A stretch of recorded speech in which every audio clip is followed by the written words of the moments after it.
이 시간 은혜 받으실 하나님의 말씀은 신약성경 368페이지에 있는 히브리서 12장 28절이 되겠습니다. 그러므로 우리가 흔들리지 않는 나라를 받았은즉 은혜를 받자. 이로 말미암아 경건함과 두려움으로 하나님을 기쁘시게 섬길지니. 아멘.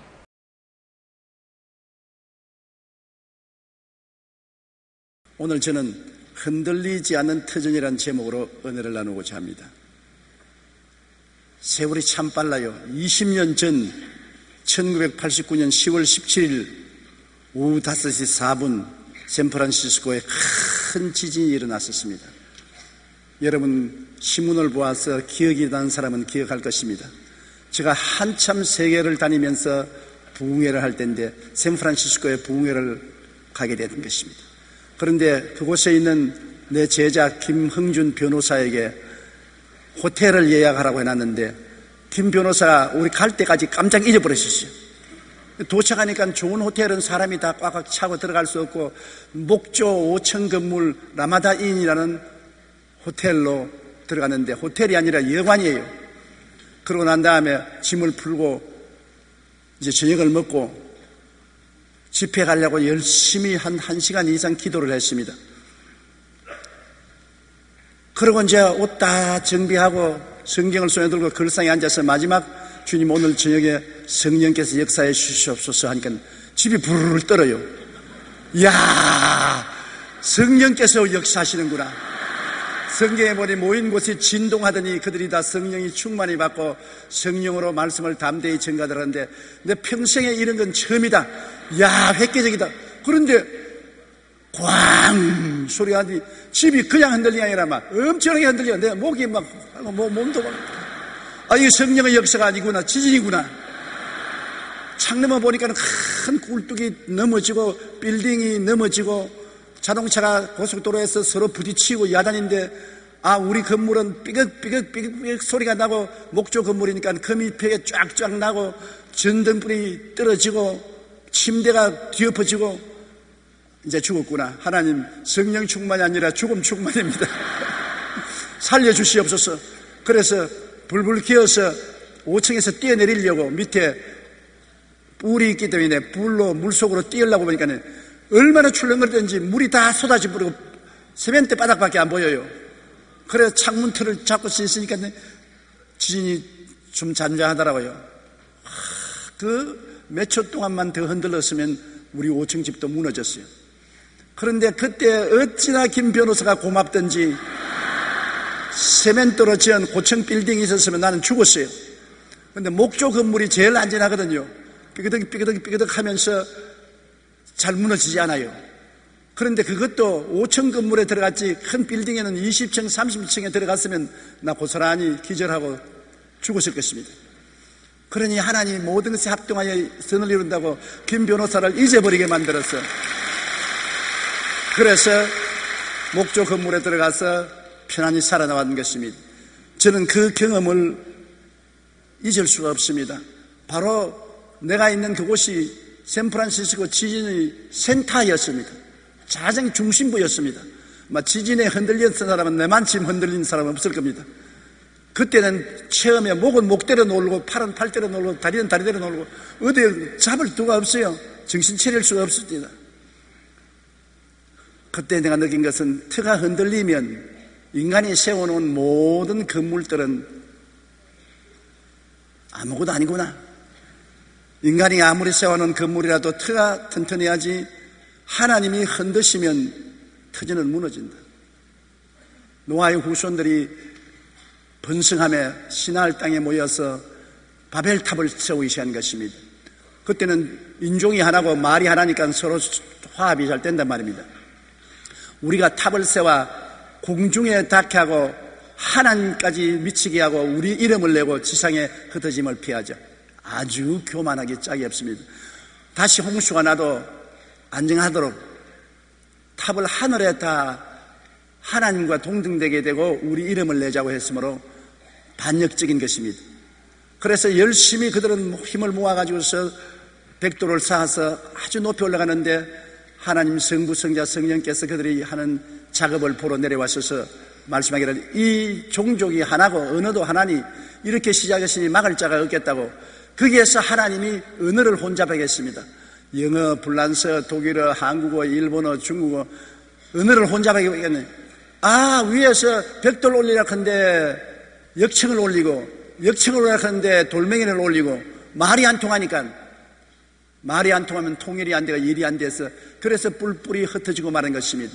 바벨탑은 우리 인류에게 준 큰 교훈입니다. 하나님을 저항하고 하나님처럼 높아지려고 하는 모든 터전은 무너지게 되는 것입니다. 여러분, 하나님이 흔들어버리고 무너뜨린 소돔과 고모라를 보십시오. 소돔과 고모라는 팔레스타인에서 가장 비옥한 토지인 것입니다. 농사가 잘 되어서 산물이 풍부하고 짐승들도 잘 자라고 사람들이 배불리 먹고 부유했습니다. 그러니까 타락했습니다. 도박하고 술 취하고 방탕하고 음란하고 그러고 난 다음에 남자가 남자끼리 살고 여자가 여자끼리 사는 소돔이 동성연애가 바로 거기에서 출발한 것입니다. 그래서 하나님이 소돔과 고모라를 멸하기 위해서 천사를 보내셨을 때 아브라함에게 천사가 나타나서 소돔과 고모라를 멸하러 간다고 하기에 아브라함이 간청했습니다. 소돔과 고모라의 조카 롯이 살고 있기 때문에 하나님 소돔과 고모라를 의인 50명만 있으면 안 무너뜨리겠습니까? 의인 50명 있으면 안 무너뜨리겠다. 그러면 의인 40명이 있으면요, 그래도 안 무너뜨리겠다. 그러면 의인 30명이 있으면요, 그래도 안 때리겠다. 그러면 의인 10명만 있으면요, 10명만 있어도 안 무너뜨리겠다. 그러니 더 이상 이제 감히 말을 할 수가 없습니다. 가만히 아브라함이 계산해 보니까 롯과 롯의 처와 두 딸과 사위, 예비 사위 두 사람과 그들의 어머니 아버지 합치면 최소한 10명은 아마 의인이 아니겠느냐 싶었는데 10명이 안 됐어요. 그래서 하나님께서 롯과 그 가족을 끌어내시고 난 다음에 아침에 지진이 일어났습니다. 땅이 갈라지고 하늘에서 수황비가 쏟아지며 모든 사람들이 다 타 죽고 모든 건물이 다 타고 모든 그 인간이 만든 건축물들이 다 무너지고 소돔과 고모라는 지중해 해안에서 침몰되어 버리고 오늘날 흔적도 없는 것입니다. 창세기 19장 24절로 25절에 보면 야훼께서 하늘꽃 야훼로부터 유황과 불을 소돔과 고모라에 비같이 내리사 그 성들과 온 들과 성에 거주하는 모든 백성과 땅에 난 것을 다 멸하였더라.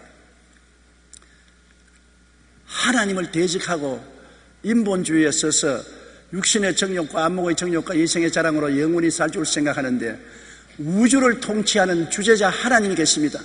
정의롭고 거룩하고 흠이 없는 하나님이 계십니다. 하나님이 어느 정도 참다가 심판하십니다. 왜 참으시냐고요? 여러분 집에 쓰레기통이 있지요.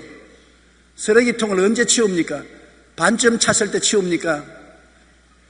쓰레기가 좋지 않은데 치워버리지 왜 그럽니까?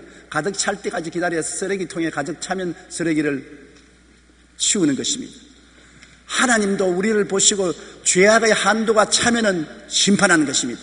어느 정도까지는 용서하고 참고 기다리시다가 계속해서 죄가 쓰레기처럼 차올라서 머리끝까지 차면 그때는 하나님이 손을 들어 치는 것입니다. 하나님이 틀을 흔들면 안 무너질 것이 없습니다. 여리고성을 보십시오. 이스라엘 백성이 가나안 땅에 들어오는데 제일 처음 맞은 성이 여리고성입니다. 철벽성입니다. 거기에는 거장들이 지키고 있었습니다. 이스라엘 백성들은 그들에 비교하면 아무것도 아니었습니다.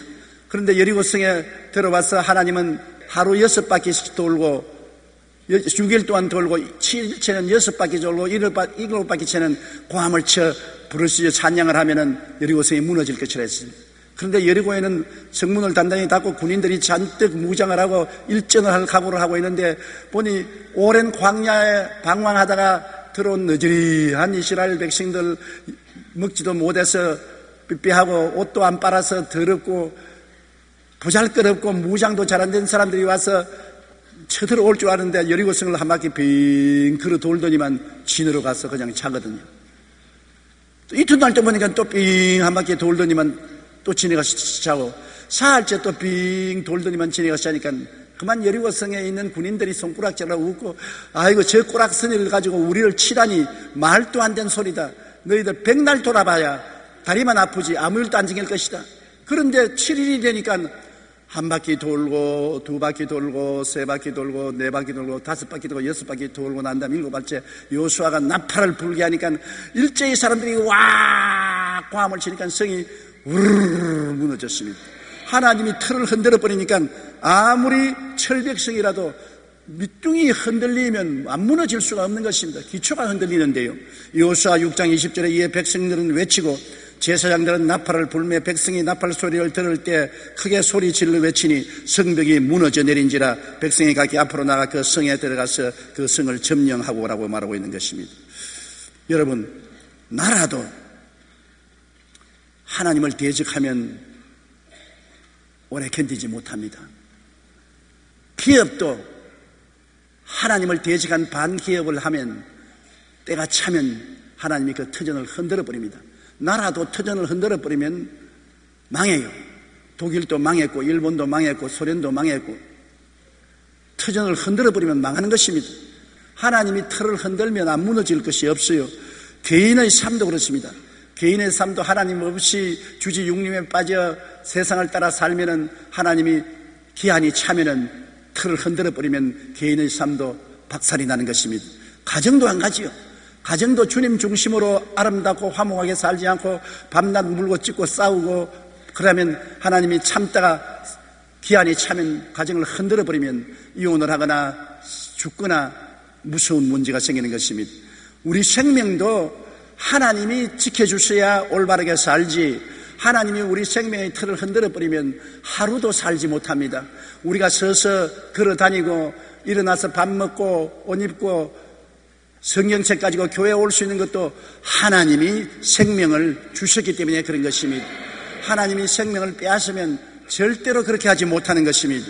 그러므로 시편 127편 1절에 야훼께서 집을 세우지 아니하시면 세우는 자의 수고가 헛되며 야훼께서 성을 지키지 아니하시면 파수꾼의 깨어있음이 헛되도다.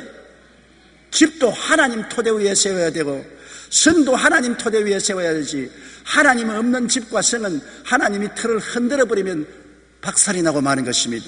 마태복음 7장 26절로 27절 우리 다 같이 읽어보십시다.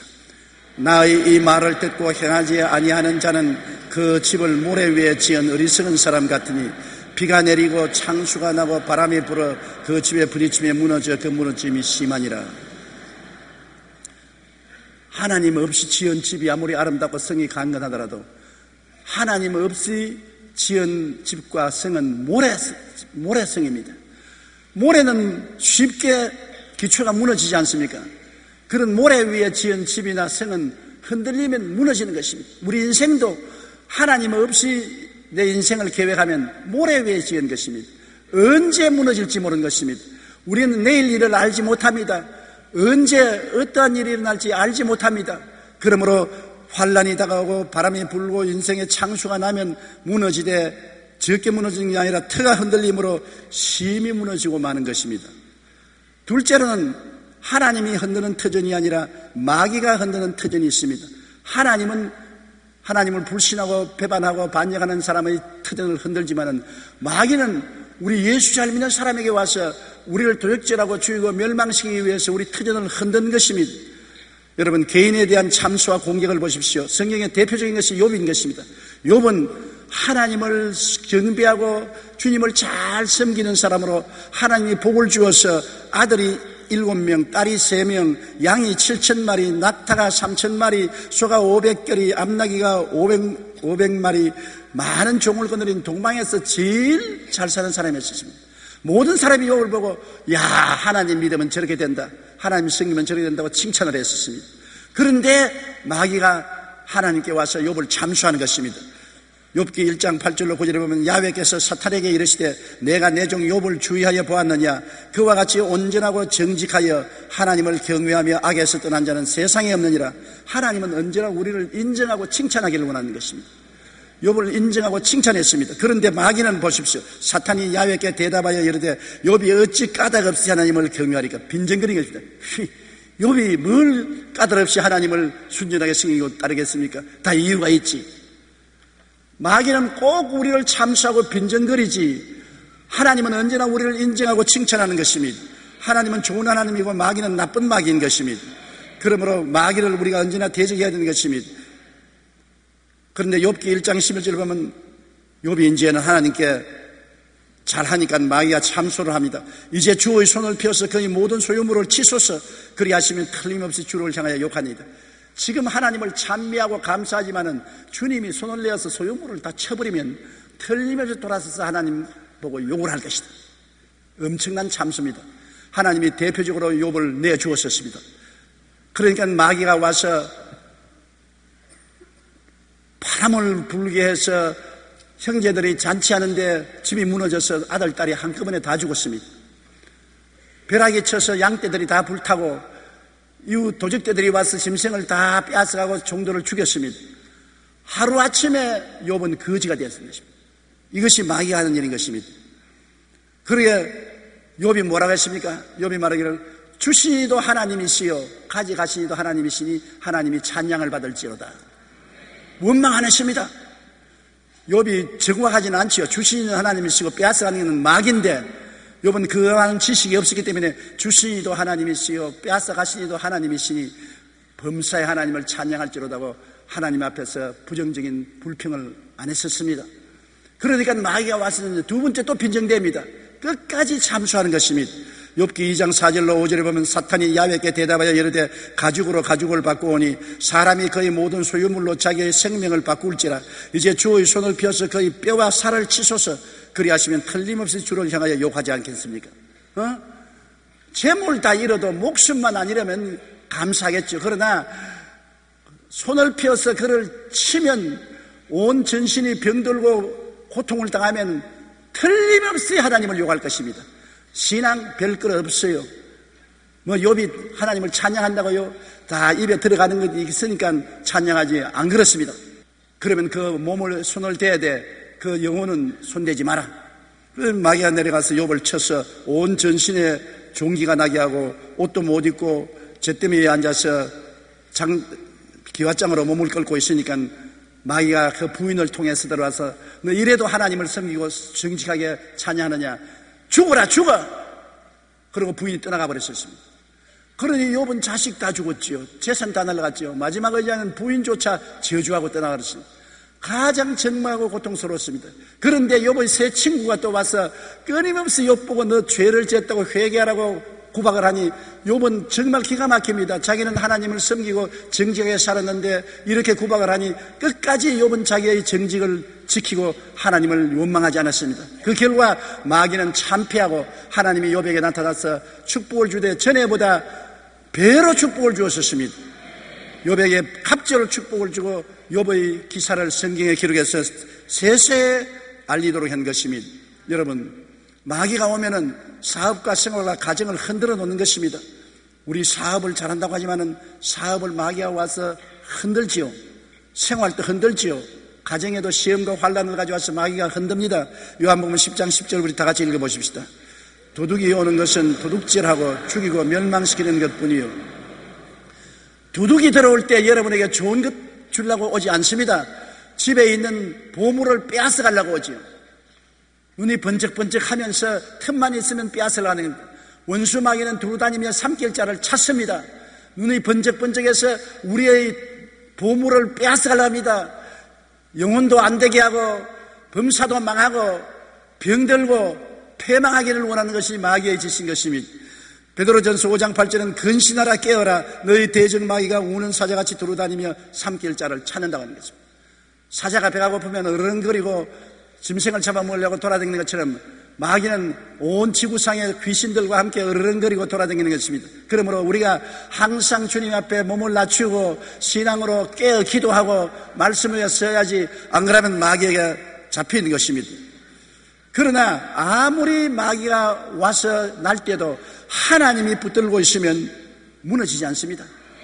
하나님이 욥을 붙들고 계시니까 재산 다 빼앗아가고 그가 처참하게 병들게 해도 욥이 무너졌습니까? 안 무너졌습니다.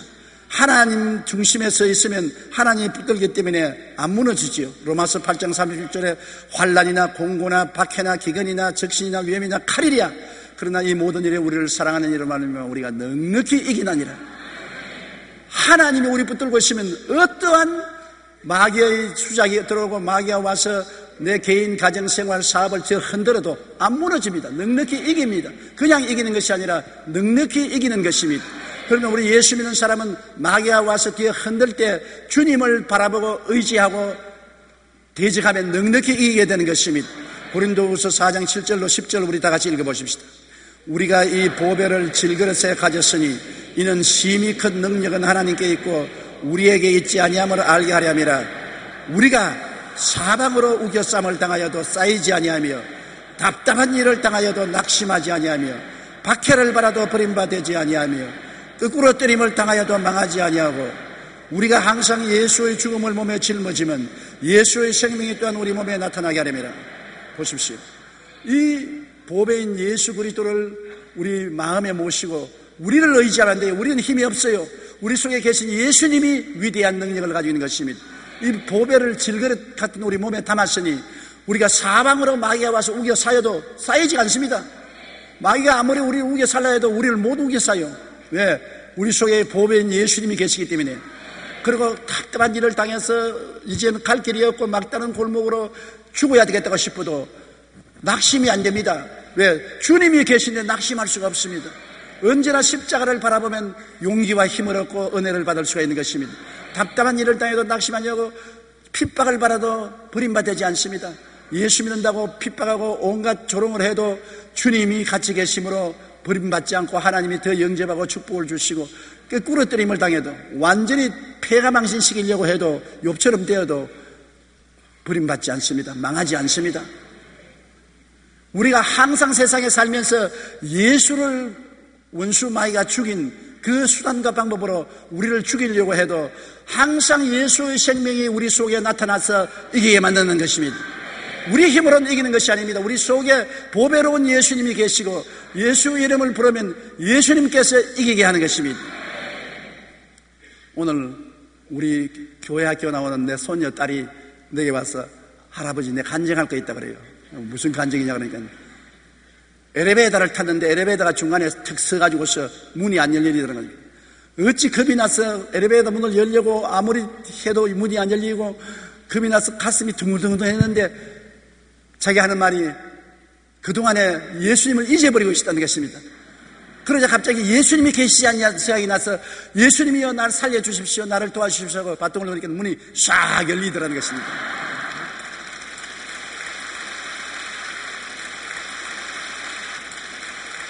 위기를 당해서 답답한 일을 당할 때 자기는 예수를 잊고 있었으나 그때 예수가 계신 것을 기억하고 기도를 하니 문이 열리더라. 그거 정말 순진한 간증 아닙니까? 우리는 너무나 종종 예수님을 잊어버리고 있습니다. 우리 손녀딸처럼 세상 일에 바빠서 예수님이 내 속에 계시길 잊어버리고 어려운 일을 당하면 당황해서 어찌할 걸 모르고 안질부질하는데 그러다가 아이고 내가 예수님 믿고 예수님이 나와 계시지.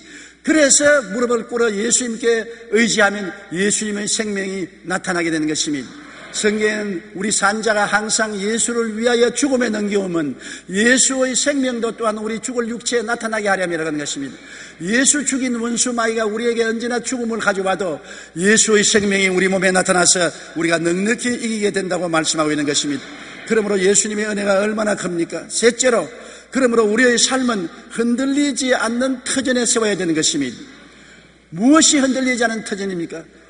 돈입니까? 여러분 경제공황에 오면 돈은 휴지 쪽지기 되고 많은 것입니다. 권력입니까? 근무 10년으로 10년 이상 하는 권력이 없습니다. 명예입니까? 그 우리 의지할 거 못 됩니다. 청춘입니까? 청춘으로 늘 남아있을 사람 누가 있습니까? 나도 옛날에 청춘이었는데 지금 청춘 아니에요.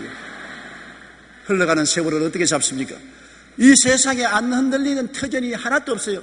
다 흔들리는 것입니다. 세월이 가면 이빨도 흔들리고 머리도 흔들리고 손발도 흔들리고 안 흔들리는 게 없어요. 그리고 무너지는 것입니다. 그러나 흔들리지 않는 터전이 있습니다. 왜냐하면 예수님은 처음부터 끝까지 마귀에게 자신을 내어주셨습니다. 우리의 모든 흔들리는 터전은 죄를 걸머지고 불의와 추악을 걸머지고 병을 걸머지고 저주와 가난을 걸머지고 죽음까지 걸머지고 마귀에게 내놓았었습니다. 마귀는 엄청나게 그리스도를 두들겼습니다. 죄로 말미암아 예수님을 흔들었습니다. 모든 인생의 죄를 다 예수님께 마켓선이 예수님이 겟세마네 동산에서 그 죄의 잔을 들고 하나님 할 수만 있으면 이 잔을 내게서 옮기시옵소서. 내 뜻대로 마옵시고 아버지 뜻대로 하시옵소서. 아버지는 인생들의 죄를 끝까지 마셔라. 여러분과 나의 원죄와 우리가 세상에 살면서 지은 자본죄를 처음부터 영원히 끝까지 다 예수님이 들이켰으니 얼마나 기가 막힌 것입니까? 똥도 진똥보다 더 더러운 죄악을 주님이 다 들이켰습니다. 그러므로 죄의 왕인 마귀에게 끌려가서 십자가에 못 박히며 온갖 짓밟힘과 고통을 다 당한 것입니다. 죄가 할 수 있는 예수님을 완전히 죽여버리려고 전력을 기울였었습니다. 예수님은 자기 죄 때문에 그런 거 아닙니다. 우리들의 죄를 대신 짊어지고 그런 것입니다. 그러고 난 다음 우리 아담 후손들은 부패했지 않습니까? 마음이 옛사람은 부패해서 선한 것이 하나도 없는데 예수님은 우리의 부패를 다 짊어졌어요. 방탕하고 음란하고 술 취하고 도박하고 거짓말하고 미워하고 시기하고 질투하고 분노하고 온갖 부패한 성품을 다 짊어졌습니다.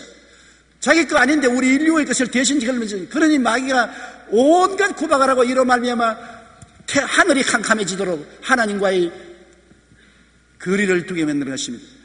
예수님이 얼마나 답답했기에 하늘을 쳐다봐도 하나님도 안 계시고 땅을 쳐다보니 전부 원수들만 있고 하나님이여 하나님이여 어찌하여 나를 버리시나이까 이런 통탄을 하겠는데 하나님의 아들조차 통탄할 정도로 버림을 당한 것입니다. 그리고 병으로 흔들었습니다. 모든 세상 사람들이 앓는 마음의 병, 육신의 병을 예수님이 다 짊어지십니다. 저는 우리 연약한 것을 친히 담당하시고 병을 짊어지셨다고 성경은 말하고 그는 실로 우리의 질병을 지고 우리의 슬픔을 당했다고 말하는 것입니다. 모든 세상 사람의 병을 다 짊어지시니 얼마나 아픕니까? 온 몸이 예수님은 십자가에서 욱신욱신 아프고 고통이 말로 닿을 수 없습니다. 거기에다가 온 인간에게 내린 저주가 다 예수님께 넘쳤습니다. 성경에 저주받은 자는 나무에 매달아야 했는데 하나님의 아들이 나무에 매달린 것은 여러분과 나의 저주를 대신 짊어진 것입니다. 가시와 은극히가 나는 인생, 가정에 가시와 은극히가 나면 가정에 늘 찔리고 고통스럽고 아픕니다. 사업에 가시와 은극히가 나면 사업이 아무래도 안 됩니다. 친구 간에도 은극히가 나면 서로 원수가 되는 것입니다. 가시와 은극히, 인류가 살아오면서 가시와 은극히를 제하려고 얼마나 애를 써도 안 되지 않아요.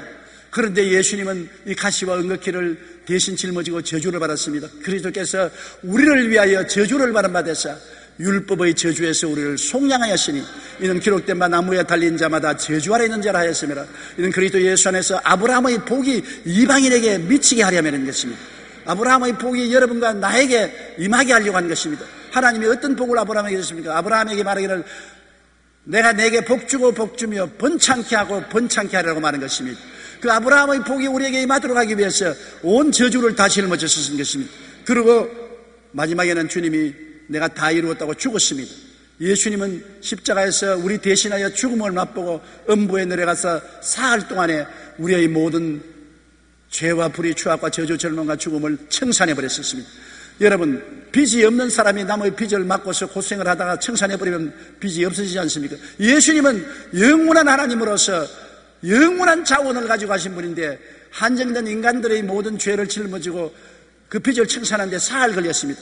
사흘 동안 지옥에 내려가서 주님께서 그 빚을 다 청산하시고 사흘 만에 부활해 일어난 것입니다. 나는 부활이요 생명이니 나를 믿는 자는 죽어도 살겠고 살아서 나를 믿는 자는 영원히 죽음을 보지 아니하리라. 주님이 부활해서 일어날 때는 이제는 죄를 완전히 이겨버렸었습니다. 죄가 흔들어도 소용없습니다. 주님께서는 부패를 완전히 이겼습니다. 병도 이기고 저주도 이기고 죽음조차 이겨버린 것입니다. 예수님이 부활할 때 예수님의 능력을 감당할 아무런 세력도 이 세상에는 없습니다. 주님께서 내가 다 이루었다 한 같이 주님께서 다 이겨버리고 마는 것입니다. 죄에서 우리를 자유케 합니다. 부정과 부패의 마음을 자유케 합니다. 질병에서 해방시켜 줍니다. 저주에서 자유를 줍니다. 죽음에서 영원한 영생과 부활을 주시는 것입니다. 그렇기 때문에 예수님이 내가 바로 그 길이요 진리요 생명이라고 말하는 것입니다. 예수님 이외에 하나님 앞에 나갈 자가 없는 것입니다. 골로새서 2장 13절로 14절에 또 범죄와 육체의 무할례로 죽었던 너희를 하나님이 그와 함께 살리시고 우리의 모든 죄를 사하시고 우리를 거스르고 불리하게 하는 법조문으로선 정서를 지우시고 제하여버리사 십자가에 못 박으시고 통치자들과 권세들을 무력화하여 드러내어 구경거리로 삼으시고 십자가로 그들을 이기셨나니라. 우리를 대적하는 죄를 용서해버리시고, 그리고 구약의 율법이 우리를 정죄하는데 율법을 주님이 다 이루어버리시니 율법의 조문을 폐지해버리셨습니다. 행위로 말미암아 구원받는 것이 아닙니다. 이제는 믿음으로 구원받지. 그러고 난 다음에 통치자들은 마귀와 귀신들, 권세들을 무력화했습니다. 무장해제시켜버렸습니다. 그냥 무력화한 게 아니라 구경거리로 삼았다는 거죠. 하나님과 세상 앞에서 구경거리로 삼았습니다. 우리 예수 믿는 사람에게 주님 뭐라고 했습니까? 내가 내게 뱀과 정갈을 밟으며 원수의 모든 능력을 제어할 권세를 주었으니 너희를 해할 자가 결단코 없으리라. 너가 사자와 뱀을 밟으며 젊은 사자와 독사를 밟을 것이라는 것입니다.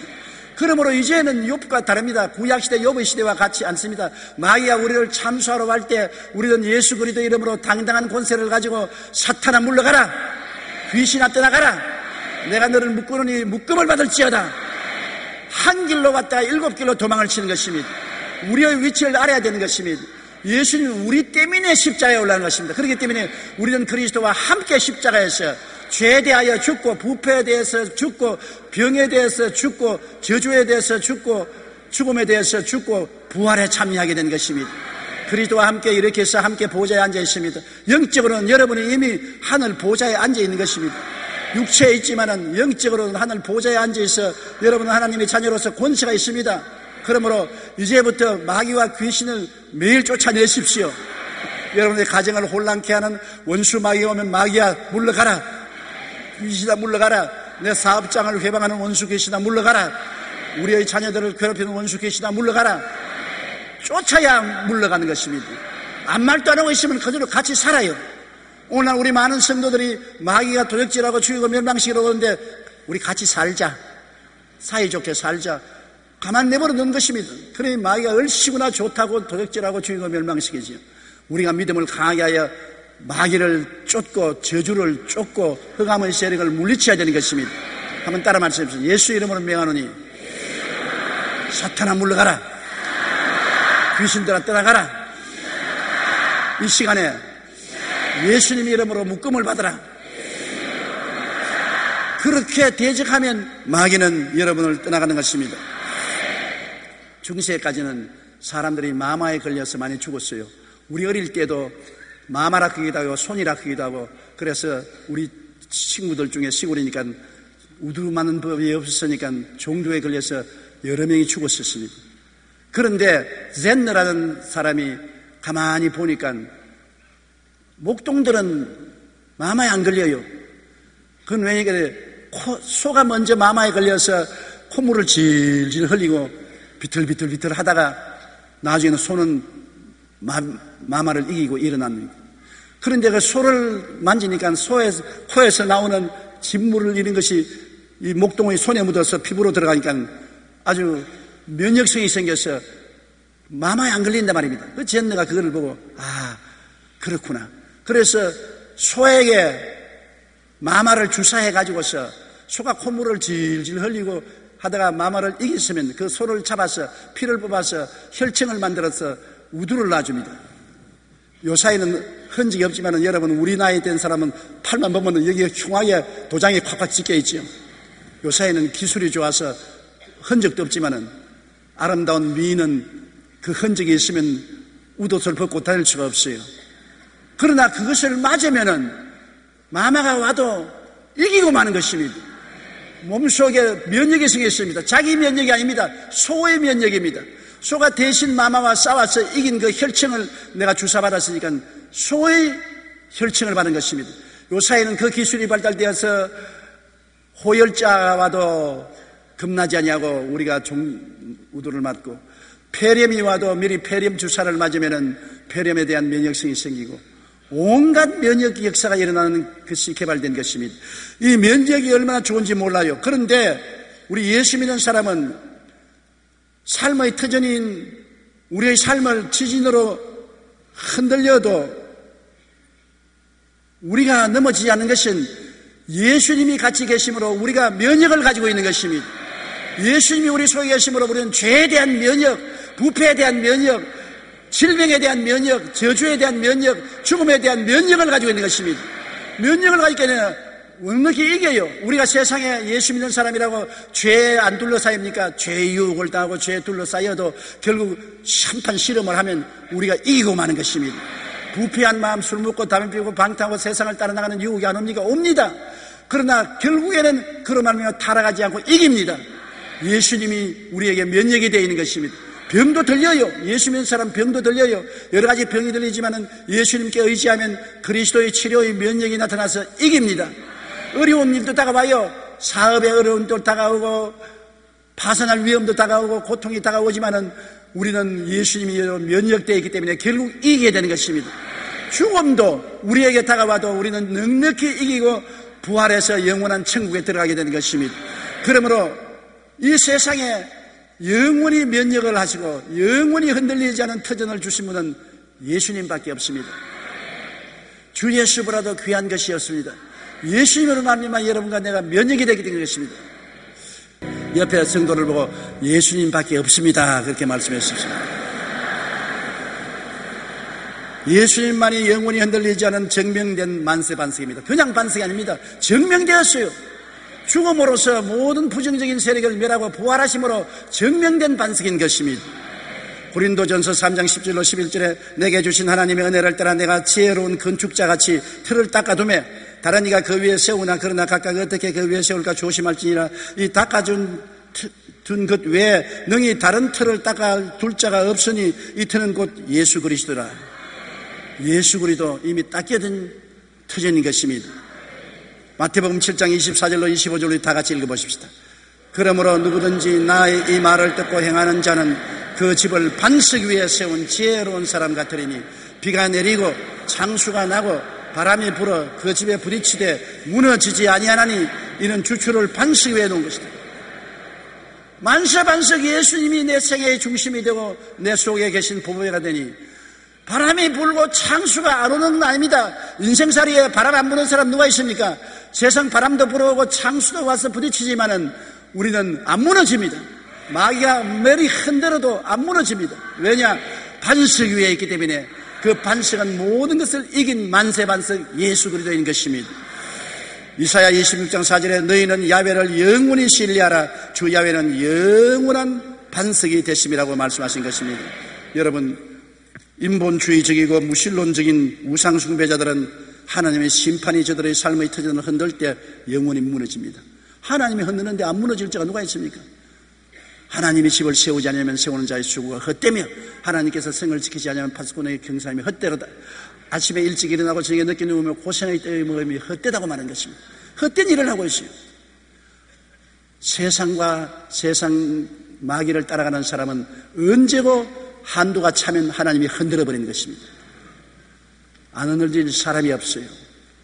더구나 예수를 믿는 사람이 입으로 주여 주여 하면서 속은 주님께서 멀고 주님 없이 세상에 방탕하면 하나님께서 당장 안 때립니다. 쓰레기통에 쓰레기가 탈 때까지 기다리는 것입니다.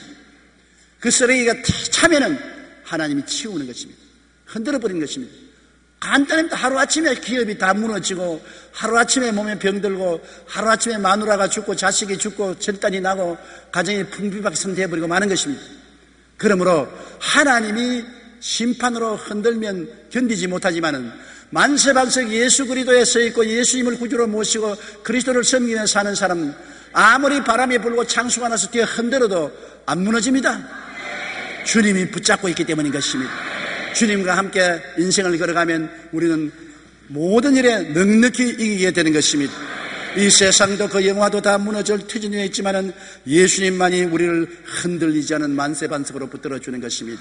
그러므로 예수 제일주의, 예수 제일 먼저 사랑하고 예수 제일 먼저 섬기고 주 예수 그리스도의 뜻을 따라 사는 여러분 되시기를 주님 이름으로 축원합니다.